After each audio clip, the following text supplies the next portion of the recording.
another Wind Down Wednesday, and this Wednesday also happens to be Veterans Day or Remembrance Day in Canada.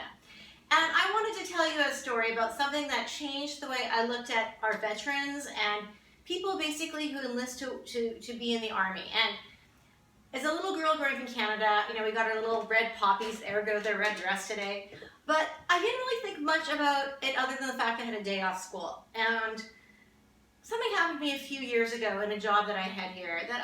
I wrote about this in my blog, so you may have read about this, but I think it's important to tell the story because it's funny how one moment can change how you see things in life.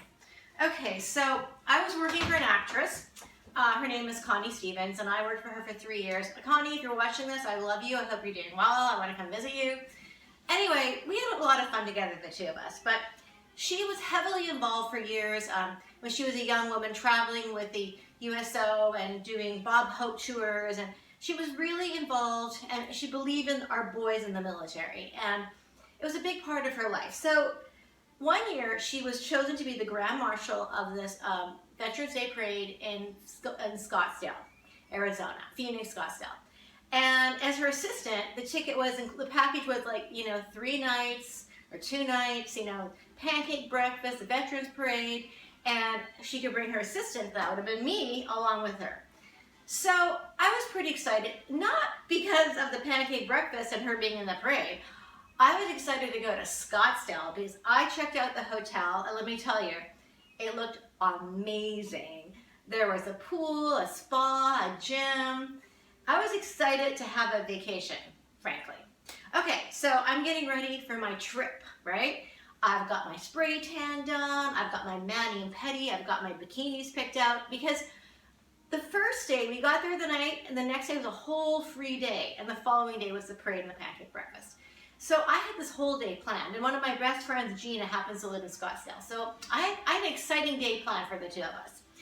Anyway, the day before we're about to leave, Connie said to me, she had a cosmetic line called, well, I can't even think of what it was called right now, but anyway, she had a cosmetic line, and she asked me to get a few boxes of men's supplies together, colognes and soaps, and I'm like, really? And I had to schlep these massive boxes, and I was not impressed, by the way, because, I just done my nails. You know what that's like when you're a girl.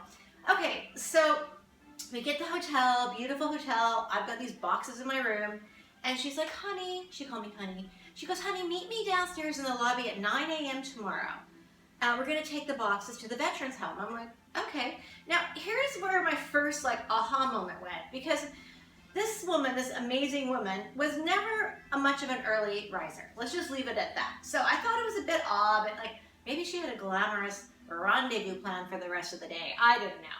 Anyway, I showed up at 9 o'clock in the lobby with the boxes and my jeans and my t-shirt and my sneakers. And Connie walks down, all dressed to the nines in a glamorous outfit, full makeup. And I'm like, what the fork is going on here? Anyway, we go to the veterans home. I'm carrying these massive boxes in, stumbling.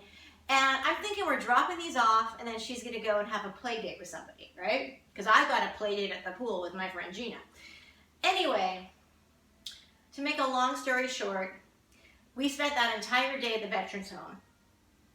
And yeah, I can't even talk about this really, but she went to every single person in that veterans home and thanked them for serving their country and handed them her soaps and her colognes. And can I tell you, walking into a place like that and seeing these men in the wheelchairs with amputees, no legs, no arms, elderly men, young men, it changed me. And gosh, it's still such a strong memory for me. It really is. But anyway, I was so impressed by her. We spent the entire day there. Every person had wanted to hear her story. Some of them remember her from being there on the tours, singing and dancing. And it was probably one of the best days I've ever had. Definitely the best day that I ever had with her, because it made me have a new respect for her as a human being.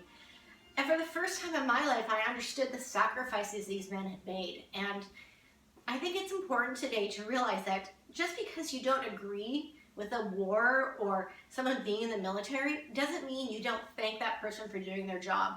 Because they are sent to places, they might not even agree with the war they're fighting in, but you have to applaud them for doing their job, putting their lives at risk. And you know, these guys, they're sitting in there watching TV. No one's coming to visit them. Young guys, elderly guys, they spent their whole life in these veterans homes. Like, what kind of a life is that? Forgotten. And I just think that everybody needs to go and see that for their own, with their own two eyes if they haven't. I mean, I have a soft heart, but I think it'll change how you look at our veterans and what they've done for us in our country, no matter where you live or what country you're in. Anyway, it was a very moving day. By the end of the day, I sort of forgot about the spray tan and the nails being chipped, and I didn't even get to see my friend, but I would not give up that day for anything. And it really made me look at people in a different way. And you know, now because of that experience, whenever I'm in an airport or somewhere and I see a military guy coming home from war, I talk to him or her.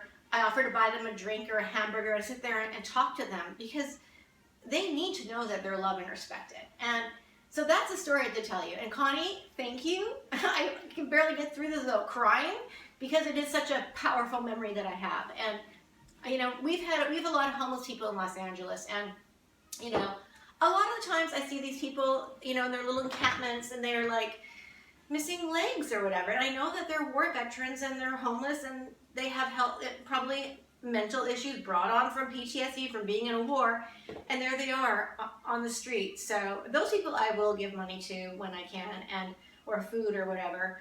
But on this day, just remember that you are free because of these people who sacrificed themselves for you. And it's just not a holiday. It's not a day to go out beforehand and party with your friends.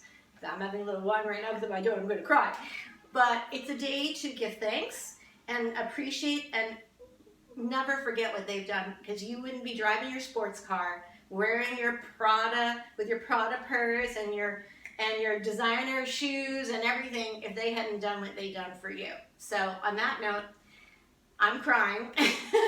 Not exactly a cheery wind down Wednesday, and I've got military music playing in the background because I'm just me. But anyway, say toast to our veterans. And you know, also this year we've had a lot of unrest, especially here in Los Angeles, and I have to tell you, after the riots, not the protests, I'm all for protesting, but the riots, that really scared me. And the day I saw the armed guards standing on Rodeo Drive, I literally like wanted to hug them. And I sat and talked to them, and I actually brought them cookies one time. And anyway, I'm weird, but hey, it's Veterans Day. It's not just a day to party. It's a day to give thanks for people who have lost their lives for us or who are in battle right now. So on that note, not the cheeriest little wind down Wednesday.